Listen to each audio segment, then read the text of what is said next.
Devin Hector came to the orphanage to choose a sister. All the girls gathered around, praying to be chosen. Only I hid in the wardrobe and fell asleep. I thought I could escape the fate of becoming the Hector family's adopted daughter in my previous life and eventually Devin's wife. I wanted to live freely and happily this life. But when I woke up, I saw Devin standing in front of the wardrobe door.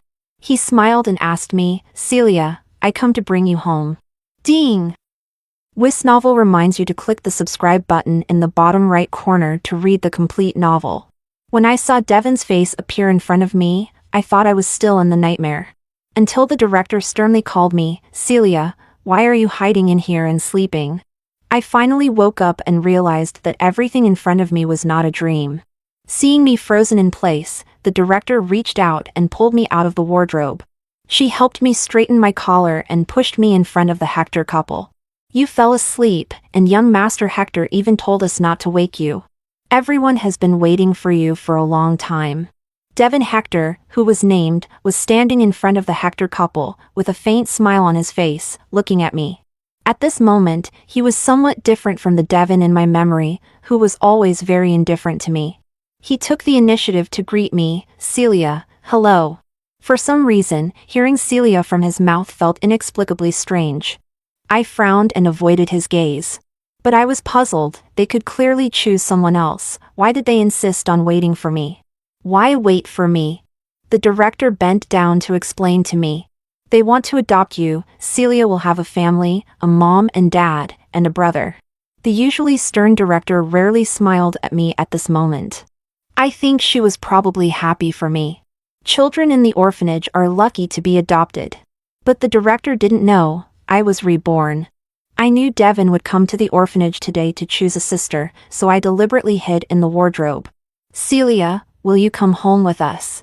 Mrs. Hector held my hand gently. "Devin has always wanted a sister. You can be his sister from now on." This scene was exactly the same as in my previous life. Memories of the past flashed through my mind like a slideshow. I immediately pulled my hand back and looked up at the director. "Director, I don't want to be adopted by them." Everyone was very surprised when I said that. The most intense reaction came from Devin, who frowned and asked me, "Why?" "Because I don't want to be your sister." Even though I rejected him, there was no trace of anger on Devin's face. His tone became even gentler, with a hint of barely noticeable affection. "Then you don't have to be my sister, just come home with me and live together, okay?" The director secretly tugged at my sleeve, but still couldn't stop me from rejecting Devin again. No. I thought Devin would give up. But when the director asked the Hector couple if they wanted to choose another girl, Devin suddenly said loudly, "Mom, I just want her." He said, "Only she looks the most like my sister." In my previous life, Devin chose me among many girls because I looked somewhat like his sister. At that time, knowing I was chosen, I felt that the heavens were truly favoring me. I was brought back to the Hector family and renamed Celia Hector. I even had my own room in the huge villa. Even though that room didn't truly belong to me, I was content. Mrs. Hector said, "Children from the welfare home inevitably have a small-town mentality and can't behave properly." So, I changed my old habits and became less and less like myself. Mrs. Hector was very strict with me. I had to practice the piano for more than 12 hours every day. Even though the teacher clearly said I had no talent for learning the piano, Mrs. Hector still accompanied me to practice every day. But some things cannot be forced. "I'm sorry, Mom, I still can't play well." Every time I apologized, Mrs. Hector would look at me more lovingly and comfort me. "It's okay, as long as Celia tries hard, you will definitely play well in the future." Later, I learned that playing the piano was the hobby of Mrs. Hector's deceased daughter. Mrs. Hector treated me this way only to find the shadow of another person in me. But I didn't care about these things. A fish lacking water doesn't care if the water it gets is clean or not, it just wants to survive. Water to a fish is like love to me. As long as it exists, it's enough. I worked harder to learn the piano and to please Mrs. Hector. We grew more and more like a real mother and daughter. Until at Devin's engagement party, he was drugged, and I happened to break into his room. Mr. Hector fainted from anger when he saw me with Devin. Mrs. Hector slapped me in the face. I should never have brought you into the Hector family. Devin silently watched me, his eyes filled with emotions I couldn't understand. But I think he probably regretted it. Regretted choosing me as his sister. I don't know what happened. I didn't drug my brother. I tried hard to explain myself, but no one believed me. So later, when Devin betrayed me and our marriage countless times, he would always say, "You went as far as drugging me to marry me, your brother, now all of this is your retribution." Devin hated me. So after marriage, he always liked to embarrass me in public. Many people in the circle were betting on how long our marriage would last. At most a year, once the child is born, Devin will kick her out. But the result surprised everyone. Devin and I entangled for 19 years. Even until after my death, the tombstone still bore the words "wife of Devin Hector." Celia, tell me, why don't you want to be adopted by the Hector family? After Devin and his parents left, the director called me to the office. I was silent for a long time before casually finding a reason. "I don't want to leave you and everyone else." The director sighed and advised me to think it over again. I knew she meant well and hoped I would have a good future. But I didn't want to repeat the same mistakes, nor did I want to have any further entanglements with Devin Hector. However, a big fire that night shattered all my plans. "Did you start the fire?" In the hospital, I looked coldly at Devin and questioned him. "No." Devin hastily explained. "The fire department has already determined that the fire was caused by old wiring." After speaking, he laughed self-deprecatingly. "Celia, you think too badly of me. In this lifetime, I've only met him 2 or 3 times, but Devin's attitude towards me has an inexplicable familiarity. I just want to help you. As long as you agree to come home with me, I'll pay all the treatment costs for the director." Last night, the welfare home caught fire, and the director was severely burned trying to save us. I sneered and mocked, taking advantage of others' misfortune. "Do you think that makes you a good person?" Devin didn't explain himself, he just said, "Celia, it's okay if you don't want to be my sister. You can just stay at the Hector house temporarily." He coaxed me gently, repeatedly compromising. But I was even more curious. "Why do you insist on taking me to the Hector house?" Devin said, "Because my mom has been missing my sister a lot lately, and you look very much like her. I want to take you home to keep her company." I was half convinced by his words. After all, Devin's behavior towards me was indeed unusual. I asked him, "Is that all?" Devin hesitated for a moment before nodding, "That's all." Although I didn't want to get involved with Devin, the director was still lying in the hospital bed. On the way to the Hector house, Devin kept talking to me, but I remained silent. He probably knew he was annoying, so he softened his tone, trying to make amends. "The Hector house can provide you with better conditions. No matter what, it's better than the welfare home. Celia, don't blame me, I'm doing this for your own good. I'm doing this for your own good." Devin said this to me in my past life too. Devin hated me for most of his life. It wasn't until I was about to die that his attitude softened a bit. But by then, I was beyond medical help, and my only company was a little cat. On a whim, Devin suddenly visited the villa where I was staying and had my cat, which I had raised for 6 months, thrown away. I asked him, "Why?" He looked at me and said, "I'm doing this for your own good." At that moment, I realized that when he said it was for my good, he didn't really mean it. Those words were just an excuse to satisfy his own desires and need for control. Or maybe it was another way for him to torment me. After all, that was his usual way. Whatever I liked, he would destroy. As soon as the car arrived at the Hector house, I saw Mrs. Hector already standing at the villa's entrance. Devin had told her in advance that he would bring me back. So, she had someone prepare a room on the 2nd floor early on. "Celia, this will be your room from now on." Mrs. Hector affectionately held my hand. "Do you like it?" I lowered my eyes, looking at the hand held by Mrs. Hector, and was stunned for a moment before pulling it back. I was no longer the Celia who longed for motherly love in my past life. "Mrs. Hector, this is your biological daughter's room, isn't it? The room has many of her old things, and you've kept them very well. It's clear you cherish these items.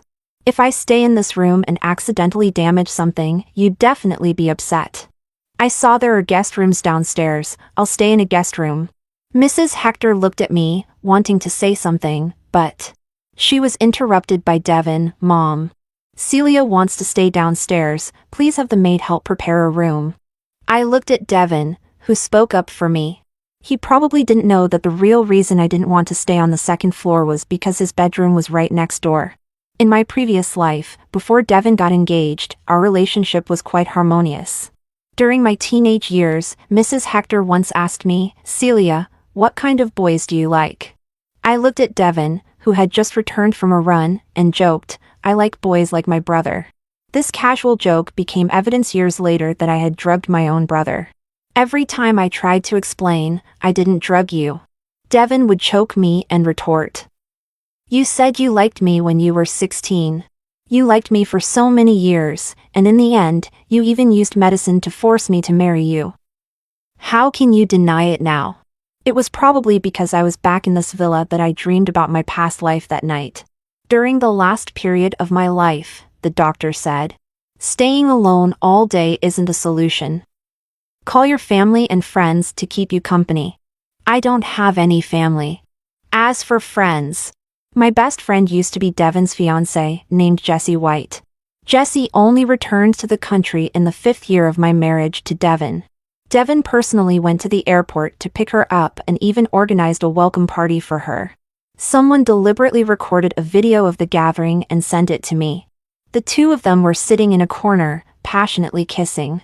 I watched that few-second video over and over the entire night. It was that night that I made up my mind to give up on our second child and asked Devin for a divorce. He asked me, what's the reason? I showed him the video. Devin, I know you married me out of obligation. But now that Jessie is back, and it seems she has forgiven you, we should get divorced and move on with our lives. Actually, I had already asked Devin for a divorce several times before. But he always refused. I thought, with Jessie back, he would agree this time.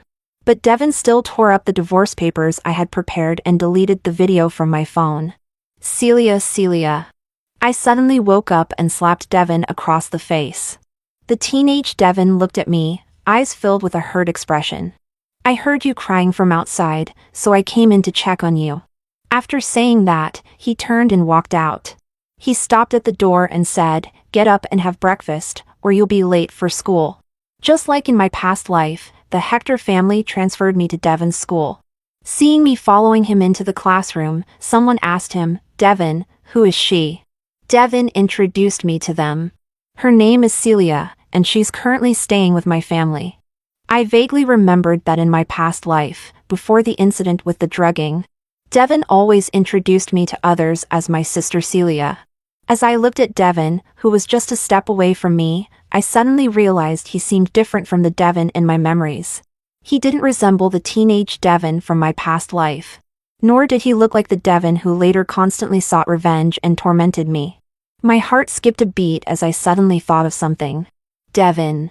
Just as I called out to Devin, ready to voice my doubts, someone else called his name at the same time. Devin glanced at me and then looked over my shoulder. I turned around too. Standing at the classroom door calling him was Jessie White. Devin, wait for me after school. I have something to tell you. After speaking, Jessie finally noticed me standing next to Devin. Her gaze towards me was unfriendly. She looked me up and down in a challenging manner. So you're the girl staying with the Hectors. After all, she was my best friend in my past life. Almost as soon as Jessie looked at me, I could feel her obvious hostility towards me. This was completely different from my previous life.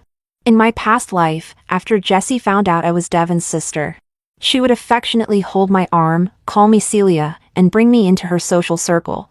But now, her attitude towards me was more like the last time I saw her in my past life. That meeting ended very unpleasantly. I asked her, the surveillance showed that only you and I entered Devin's room that day. I didn't drug him, so it was you, wasn't it? Back then, I couldn't understand. She liked Devin so much, why would she ruin their engagement party? Her name is Celia, Devin answered for me. Jessie looked at me, gave a perfunctory smile, and said nothing more. After that, I sat at my desk but noticed Jessie frequently turning to look at me. Even though it felt strange, I had to ignore her, look away, and force myself to focus on the lesson. In my past life, I didn't do well in my studies. But Mrs. Hector didn't mind my poor grades. It seemed that the worse I did, the happier Mrs. Hector became. She always said, "Celia is becoming more and more like my daughter." She also didn't like studying. Parents always plan for their children's future. What mother would hope her daughter is nothing but a beautiful but useless person? In the end, she never truly saw me as her daughter. To her, I was probably just a toy to console herself. In this life, I don't want to be like in my past life, spending the first half of my life as a stand-in for someone else's daughter, and the second half as a useless canary, dying in sorrow. So studying is my only way out. But studying is not an easy thing. Realizing that I really couldn't understand the knowledge in these books, I stood up in frustration. Devin, who had been talking to someone, noticed my movement and turned to ask me, "Where are you going?" I answered impatiently, "The restroom." In my memory, the girls' restroom in high school always had a line during breaks. But today, unexpectedly, there was no one.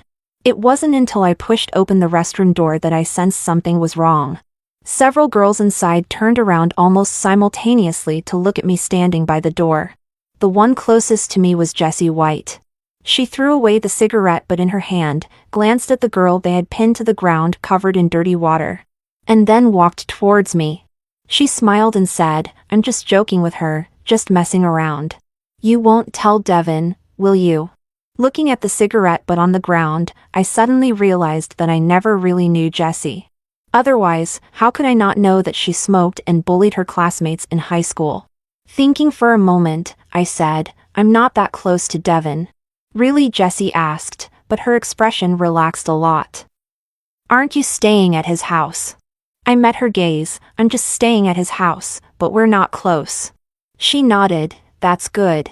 After saying that, she quickly left with the others. Once everyone had left, I glanced at the girl on the ground. I quickly looked away and walked into a stall. When I came out, the girl was standing with her back to me by the mop sink.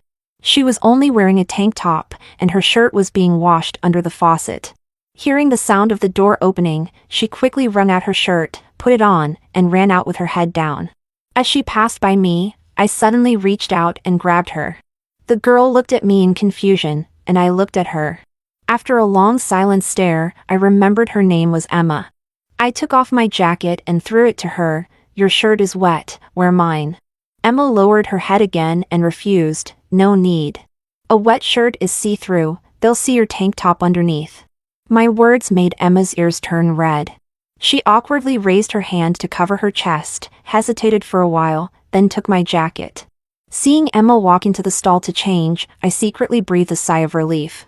Actually, I'm not someone who likes to meddle in other people's business. In my past life, Emma jumped off a building and took her own life just a few days after I transferred here. The school's explanation was that it was due to family issues and too much academic pressure. But now it seems, maybe her reason for suicide wasn't that simple. After all, it was a young life. "Thank you." Emma thanked me after changing her clothes. The words "you're welcome" were on the tip of my tongue, but I swallowed them back. After thinking for a moment, I asked Emma, "Your grades must be very good, right?" I remembered Emma was the top student in the grade before she jumped. She was stunned for a moment, then nodded. "They're okay." "Emma." I looked at the jacket she was wearing. "I lent you my jacket, you helped me with my studies." I didn't give her a chance to refuse and continued. "After the quiz, we'll change seats, then we can be desk mates, and you can help me with my studies." Emma hesitated for a long time before agreeing. After school, Devin stubbornly insisted I ride home with him. As soon as I got in the car, Jessie called him. "Devin, can we talk?" I wasn't interested in their conversation and didn't want to eavesdrop. But it was quiet here, and Jessie was emotional and loud. Their conversation carried on the wind and reached my ears. Jessie asked Devin, "Did you break up with me because of Celia?" "Devin, we've been together for so long, as soon as Celia appeared, you broke up with me. Besides her, I can't think of any other reason." Devin's tone was somewhat helpless. "It has nothing to do with anyone." "Jessie, I just suddenly realized I don't have romantic feelings for you. I've always seen you as a sister. In an instant, I suddenly understood why Jessie had been paying so much attention to me today, frequently turning around to look at me during class. During dinner, Mrs. Hector suddenly said, "Celia, I found a piano teacher for you today. Starting tomorrow." She was interrupted by Devin Hector before she could finish. "Mom, Celia doesn't like the piano. Please don't impose your hobbies on her." Mrs. Hector smiled awkwardly but didn't say anything more. I looked up at Devin, further confirming my suspicions. In this life, I've never told Devin that I don't like the piano.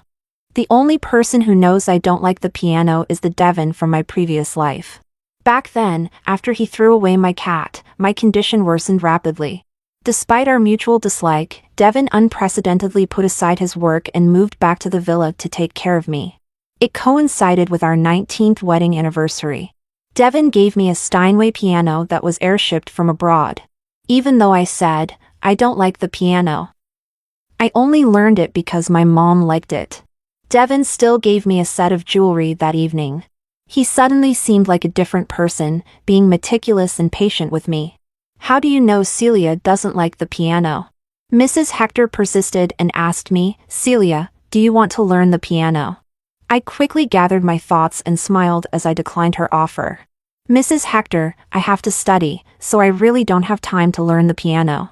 After dinner, I was about to go back to my room to rest when Devin called out to me, "Celia, after the quiz tomorrow, seats will be assigned based on the scores. Where do you want to sit?" Seeing that I didn't respond, he continued, "How about the 5th row by the window?" This was the spot I always sat in during my previous life. He looked at me intently, expecting some feedback from me. I glanced at him deeply and casually said, "Whatever." My nonchalant response made Devin Hector unusually excited. Until the next day. He watched me pass by him and sit next to Emma. "Celia," Devin called me in front of everyone. He forced a smile and asked, "Did you sit in the wrong place?" "No, I didn't." Devin stood there awkwardly, and after a while, he silently sat down.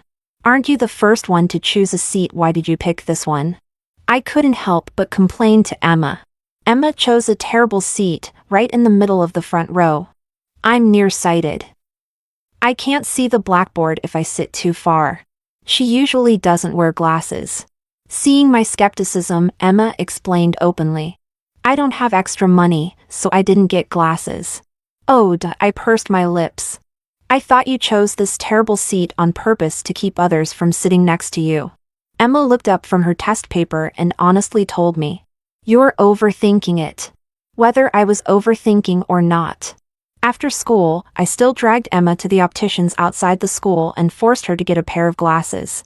I excused it by saying, "If you can't see the blackboard and your grades drop, who will tutor me? Consider these glasses as my tutoring fee." Anyway, I used Devin's money. He owes me so much, what's wrong with spending a bit of his money? I only intended to get Emma a pair of glasses, but unexpectedly, it made her cry. She didn't shed a tear when Jessie and her friends bullied her. But when I put the glasses on her, she broke down in tears. Emma kept sobbing and said, "Celia, I will definitely repay you when I have money in the future."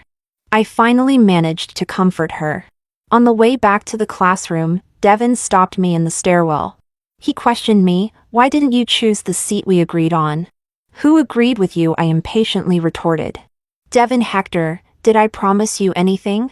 He was instantly speechless. He looked at me for a long time before speaking again. "Celia, why is everything different now? Are you also?" I smiled back at him, "Am I also what?"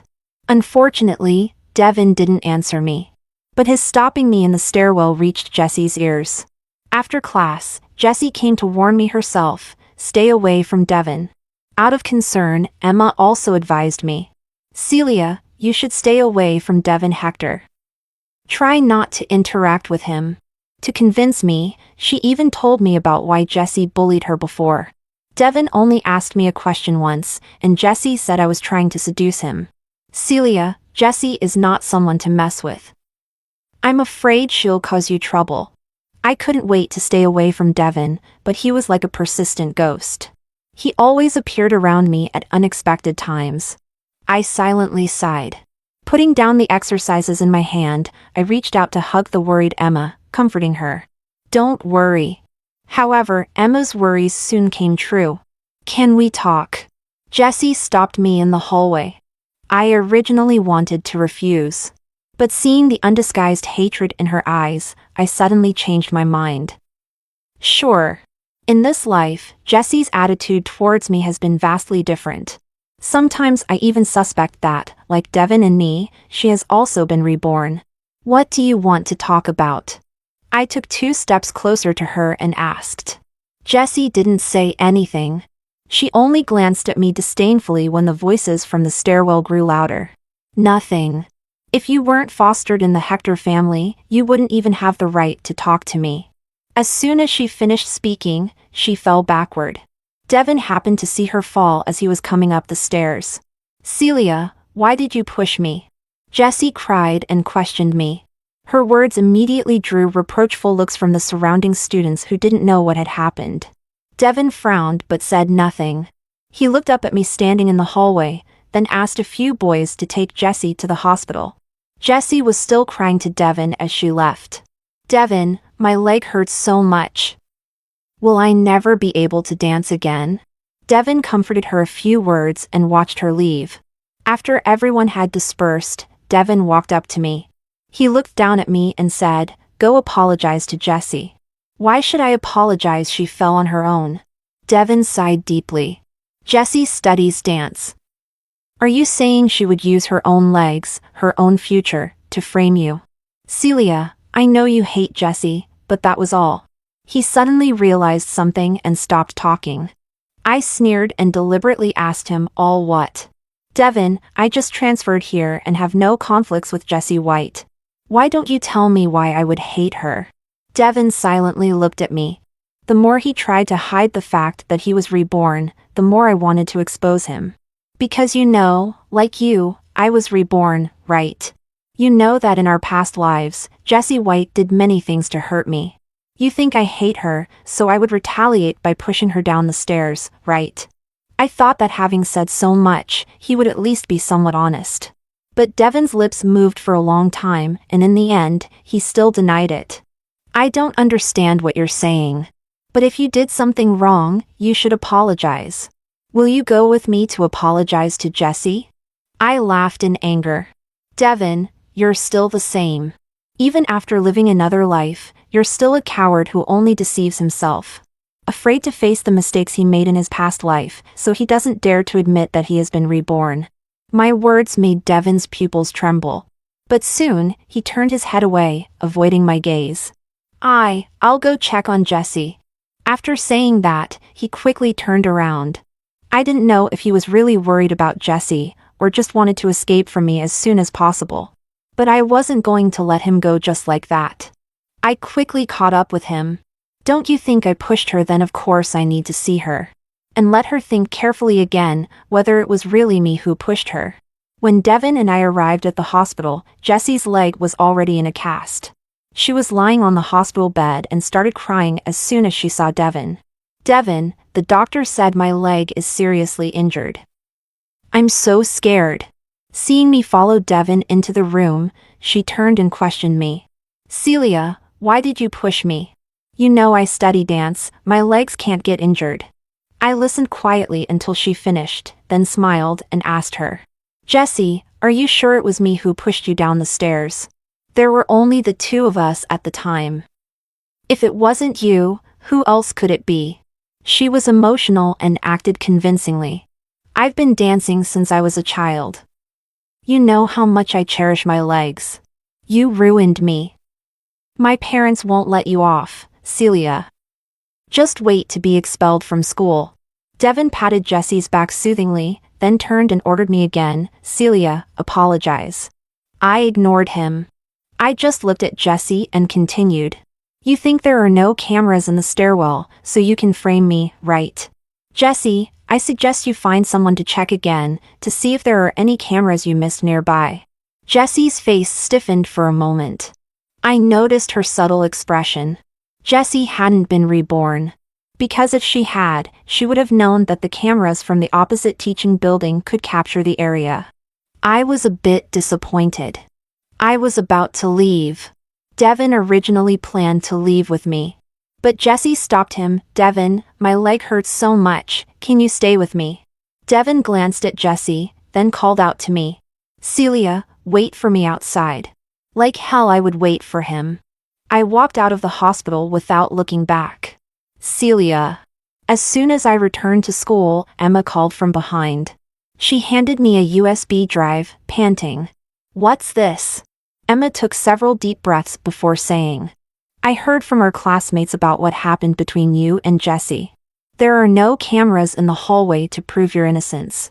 I searched for a long time and finally found cameras in the opposite teaching building that captured what happened. Jessie's dad is one of the school's shareholders. I was afraid they might delete the footage, so I hurried to the security room and secretly copied it.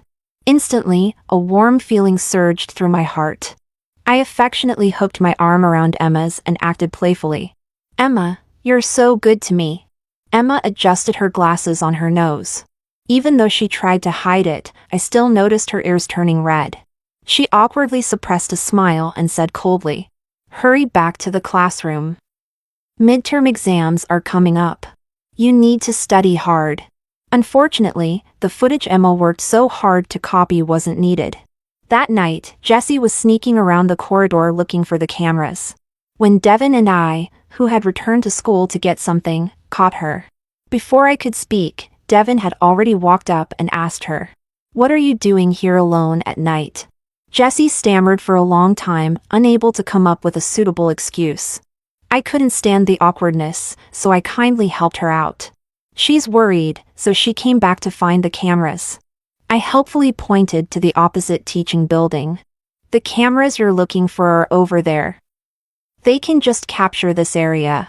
But it might be too late to delete the footage now, because I've already copied it. Jessie, let me ask you again. Did I push you? Jessie bit her lip and looked at Devin, only to find him staring at her casted leg. You ran back to school alone with a cast on. Jessie was so anxious she almost cried. She babbled an explanation, and finally had to admit, Devin, I'm sorry. I was so scared at the time, I thought it was Celia who pushed me. But actually, I accidentally fell down myself. Devin coldly shook her off and left without a word. The next day, under my threat, Jessie admitted in front of the whole class that she had fallen on her own. In the second semester of my sophomore year, Emma and I applied to live in the school dormitory. She did it because her aunt had to leave town for work and didn't feel comfortable leaving her alone. I did it because I was fed up with Devin's fake attentiveness. In this lifetime, I didn't have a deep bond with the Hector family. They just asked a few questions and then agreed. Only Devin strongly opposed it. He asked me, why do you have to live in the school dormitory? While packing my things, I impatiently brushed him off. It's convenient and helps me study better. Devin didn't say anything more, and it was quiet behind me for a long time. Just when I thought Devin had left, I heard him suddenly say, you want to get away from me, don't you? Celia, I really thought we could start over. But you won't forgive me.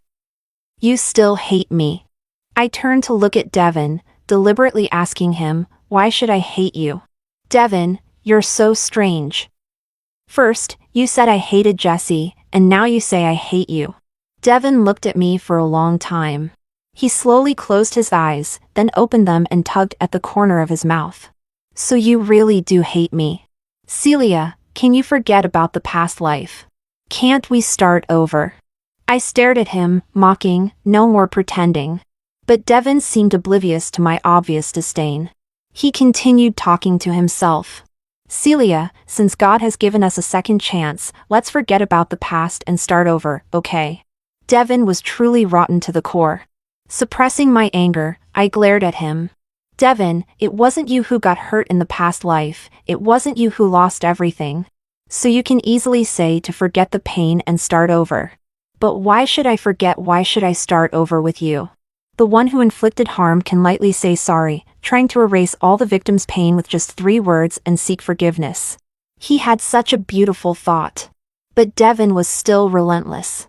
Celia, can I make up for everything you lost in the past life in this one? Before I got engaged in the past life, you said you felt like the happiest little girl in the world. If you can let go, in this life, you can still be that happy little girl, be good friends with Jesse, and we won't be siblings anymore. Mom and Dad won't oppose us being together. After graduating from college, we'll get married, and Mom and Dad will love you like their own daughter. We can live a happy life together. Celia, you can still be the happiest little girl in the world. Can we start over? I coldly refused him, no. In this life, I can never be friends with Jesse, and I can never marry you. Devin, when will you stop deceiving yourself? I'm not deceiving myself, Devin stubbornly retorted. Celia, nothing is impossible. There was a mad glint in his eyes. Devin was a paranoid, unreasonable lunatic. I didn't know what he did. Soon, Jessie also started living in the school dormitory, and she was assigned to my and Emma's dorm. She tried several times to be friendly to us, but we ignored her. Until the day before the final exam. Emma and I were studying in the dorm when Jessie suddenly burst in, crying and shouting at us. Why do you hate me so much? I've already apologized to you and tried to be nice, what more do you want? Today is my birthday, but I have to put up with your cold stares in this lousy dorm. I begged my mom to take me home, but Devin wouldn't let her. He's forcing me to be friends with you. I don't want to be friends with you. I hate you. Since I was a child, my mom has been telling me to please Devin so that he would like me, so I could marry him in the future. I've always worked hard to do all those things, but why did everything I've worked for go to waste just because of you, Celia? Emma and I exchanged glances, watching Jessie collapse on the floor, crying. Emma pulled me out of the dorm. She asked me, do you think I'm too cold to Jessie? I shook my head and told her, she bullied you. How you treat her is your right. No one can demand you forgive someone who hurt you. To me, Emma was already kind enough. At least, when leaving the dorm, she threw a pack of tissues to the crying Jessie. After that day, Jessie became even stranger. She started clinging to Emma and me by any means necessary.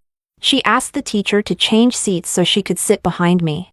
Jessie created the illusion that we were good friends. She said, I've decided, from now on, I want to study hard with you guys and hopefully go to the same university.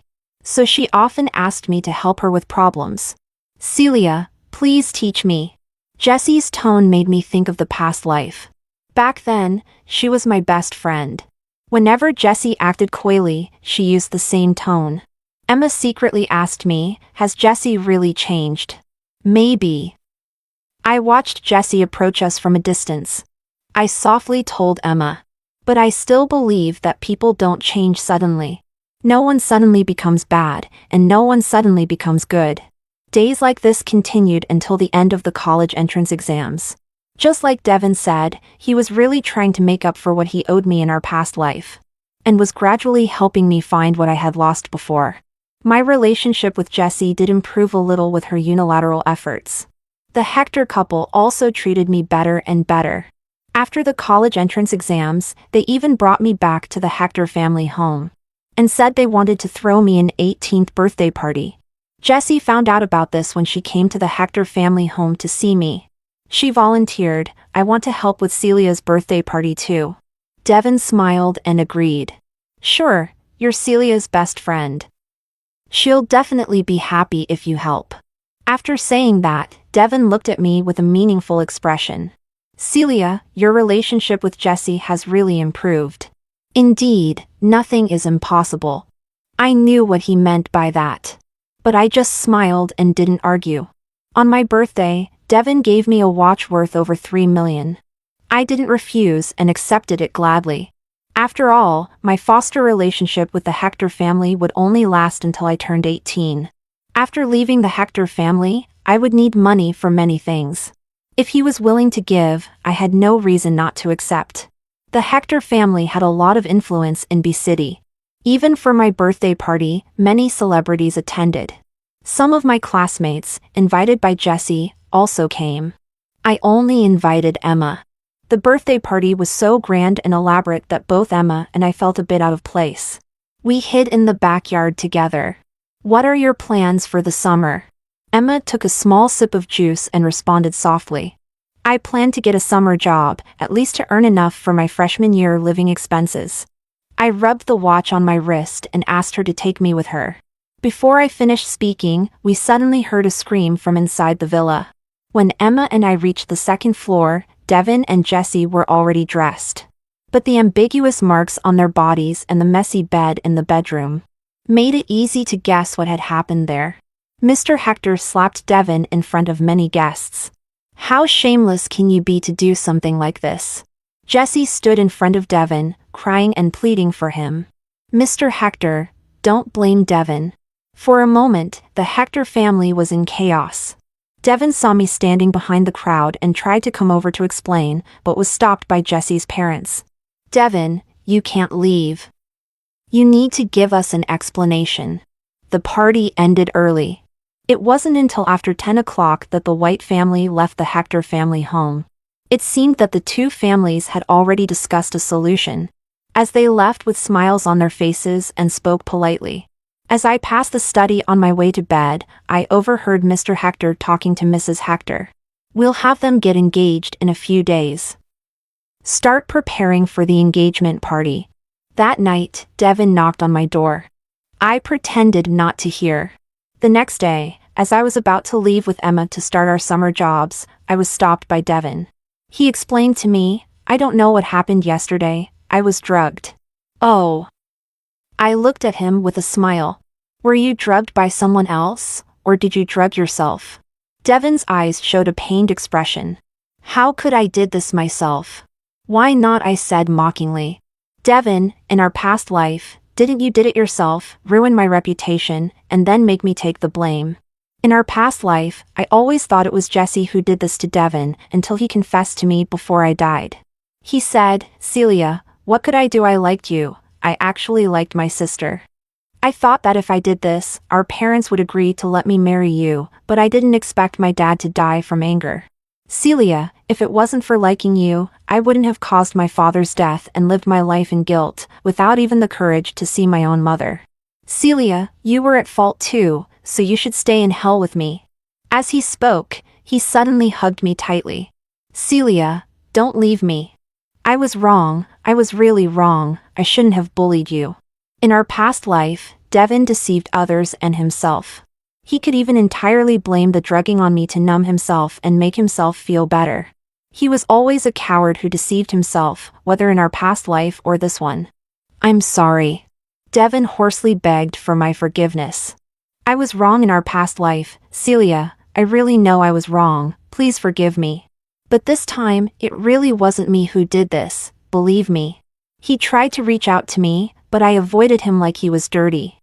As I turned to leave, I heard Devin say, Celia, I'll break off the engagement with Jessie White. Wait for me. I walked away without looking back. When Emma came to the Hector's house to help me move things, it was almost time for university to start. The Hector couple had returned to their previous cold attitude towards me. When they heard that I was moving out, they only responded with a few perfunctory words. Everything was going smoothly, but unexpectedly, Devin came home early. He blocked my way. Did my parents agree to you moving out? Seeing me nod, he still couldn't believe it. Impossible, my parents said they really like you and have always treated you as their own daughter. Wait here while I go ask them. While he went inside, Emma and I had already left with our things. After leaving the neighborhood, we ran into Jessie.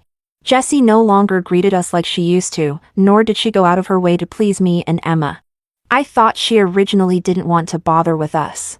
But for some reason, she suddenly turned around and called out to me.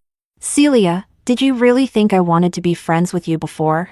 To be honest, if it weren't for Devin's request, I wouldn't even glance at someone like you. Probably because she and Devin were already engaged, Jessie even leaned close to my ear and told me her secret. Actually, on your birthday, it was me who drugged Devin. I glanced at Jessie, feeling from the bottom of my heart that she and Devin were truly a perfect match. They could even come up with such disgusting methods together. In the future, I will marry him and join the Hector family. Celia, I don't really like Devin that much either. But there's no choice, my parents really want to ally with his family through marriage. Jesse told me in a bragging tone about all the benefits of marrying Devin. But I remained indifferent. No one knew better than me how painful it would be to marry someone like Devin. After parting ways with Jesse, Emma suddenly said, "Celia, you were right. No one suddenly becomes bad, and no one suddenly becomes good." She sighed. Fortunately, we didn't fall for it. For years after graduating from undergraduate studies, Emma and I did not choose to pursue further studies. We started a business. On my 18th birthday, Devin had given me an expensive watch. I sold that watch, which became our startup capital. These past few years, with good luck and some memories from my past life, Emma and I have managed our company very successfully. I saw Devin again at a bidding event. Over the years, I had heard bits and pieces of gossip about him and Jesse. Not long after their marriage, they divorced. Initially, Jesse refused to divorce, but Devin always had his ways. She was tormented badly and eventually had to compromise. After the bidding ended, Devin caught up with me in the parking lot. He was at a loss for words, and after a long time, he only said, "I'm sorry, Celia." I glanced at him. "If you really feel sorry for me, then withdraw from the bidding." Devin paused, and surprisingly agreed, "All right." Even so, I wouldn't take it seriously. Devin is extremely selfish, his apologies have always been just words. When it comes to matters of interest, Devin is clearer than anyone. I briefly told Emma about the bidding situation over the phone. Emma sighed, "If the Hector family is involved, do we still stand a chance?" I said, "Not necessarily. The fact that the Hector family is competing with a newly established company like ours only shows that the Hector family is really in decline. Just wait, this time we're sure to win." She sighed with relief. "Hearing you say that, I feel reassured. Emma trusts me very much. She always believes in me." The announcement of the winning bid was just as I expected. Excitedly, I turned around and headed outside, intending to find a quiet spot to call Emma. But when I turned back, I saw Devin standing not far behind me. Sunlight streamed through the glass windows, enveloping me in its warm glow. While Devin, a few steps away, was shrouded in the shadows cast by the wall. He pulled a corner of his mouth into a smile and congratulated me. "Congratulations." The smile on my face faded a bit, and I felt a sense of gloom.